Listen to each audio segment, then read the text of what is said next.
So when Brett gets there, Shane's car is lying upside down in a ditch, and there are already several police officers and EMTs at the scene. A man who had been driving down the river road had spotted the car, and he had called 911. He told the dispatcher that the car's windshield wipers were moving, but he wasn't sure if there was anyone inside the car. Now, fearing that someone could be trapped in the car, the dispatcher said she would send police and EMS. In the few minutes it took them to get there, Shane vanished. Now, Shane's family was told that there was a young couple who had stopped to ask Shane if he needed help, and he told them that his brother was on his way to get him. And there is the guy who called 911, so there's like a 7-minute gap that's uncounted for in Shane's timeline from the time that Brett talked to him and the time, sorry, these fluffy things, I'm telling you. So by the time Brett talked to him to the time that the 911 call was placed, the family says they tried to talk to the 911 caller, but that they were told that the police had told him not to talk to them. Which I think is crazy. I mean, as far as I can tell, he didn't even see Shane, so I don't know why they wouldn't have been allowed to talk to the person who called 911 to try to help their brother. So the accident happened at River Road between on the River Road between Klein Road and Marrero Road, in a stretch very aptly called Dead Man's Curve. This area has been known for a number of accidents that have happened there, and according to Brett, Shane did not quite make the curve, and that's what caused this accident. Now, speculation was raised from the beginning that Shane may have gone over the levee and accidentally fallen into the Mississippi River. 10 days into the search for Shane, Tim Miller from Texas EquiSearch said he doubted that Shane had fallen into the river. Even so, the water was searched several times. The river was a lot higher than usual for that time of year, so anything's possible. So according to the accident report, firefighters and state troopers started searching the area at 1:30 a.m., but they found no sign of Shane.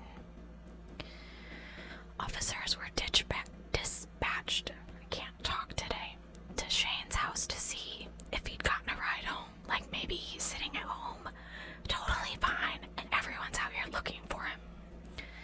However, after failing to find him at home, one of the officers went to the emergency room at West Jefferson Hospital to see if he was there.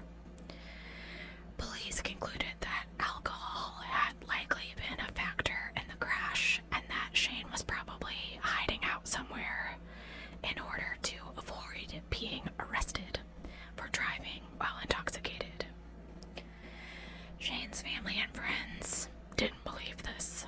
They said there's no way he's simply hiding from the police. They were worried for his safety. They spent the next 3 days scouring the area where his car had gone off the road, hoping to find some clues to his whereabouts. His sister-in-law, Amber Fell, noted, "I've been in the ditches. I've been in the mud. We've been on the trails, the railroad tracks, the abandoned warehouses.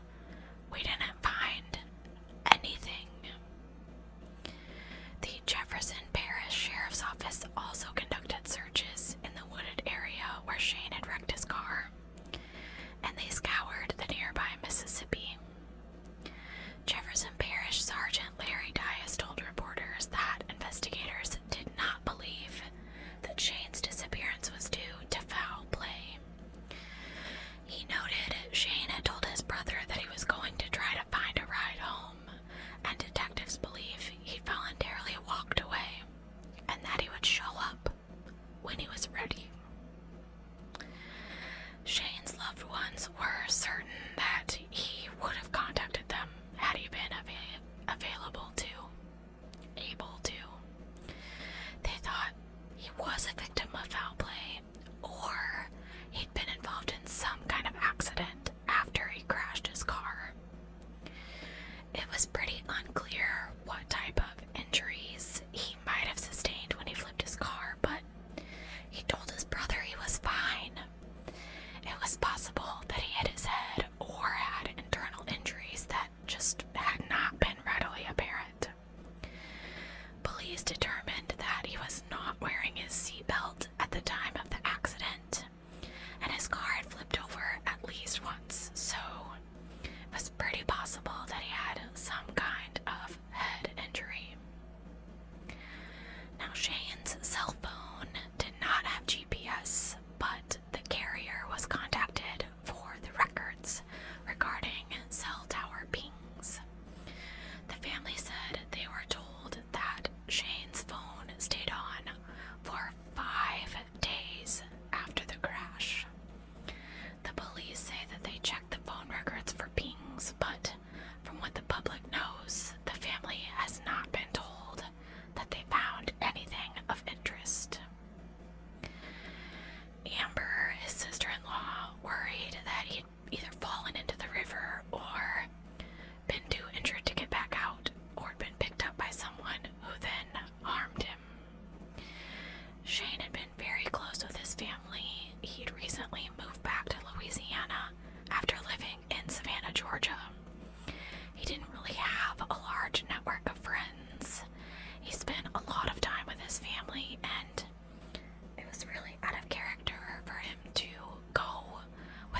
convinced that her son is still alive, but doesn't remember who he is. There have been several reported sightings of Shane in various homeless encampments, but to date, none of them have been confirmed. Sadly, investigators do not appear to be continually searching for Shane. He remains a missing person, but his case has been cold for more than a decade. So let's talk about this. I always think that these kind of cases are so bizarre. 7 minutes. It feels like a really short time, but really, it's not that short of a time. That's plenty long enough for him to get in someone's car and leave the site. Do I believe that he could have had a head injury and not remember who he was? Sure. Do I think that that would still be going on? No. I think that this is quite similar to the Brandon Lawson case, where his body was found, some odd amount of yards from his car, far enough that they searched but didn't find him. It reminds me of Bryce Laspisa, who also wrecked his car and just went missing. It's completely crazy to me that this just keeps happening and that we just have no idea where these people are. If his cell phone was active and on for 5 days, that's a long time. I mean, that, especially back in 2009, that's a long time for your cell phone to go without dying. Mine is one of those, advanced crazy batteries, and it won't go 5 days without dying. And it's 2024. So, that to me is kind of weird. I think that if he didn't know who he was, he had his ID with him. He had money, let's say he's disoriented or whatever. But somebody picks him up and drops him off at a hotel. He probably would have used what was in his wallet to get a hotel room. But his cards and his bank accounts have never been used. To me, just like in the last case that I covered on Patreon, that's a big red flag. If these people disappear and they're not using their money, or they don't have money, that to me means something happened to them. I think that I cover very few cases, very few. I'm not going to say it's impossible, because it's definitely possible, but where people go missing on purpose. Have any of you seen that movie with Julia Roberts where she goes missing, Sleeping with the Enemy, where she escapes her abusive husband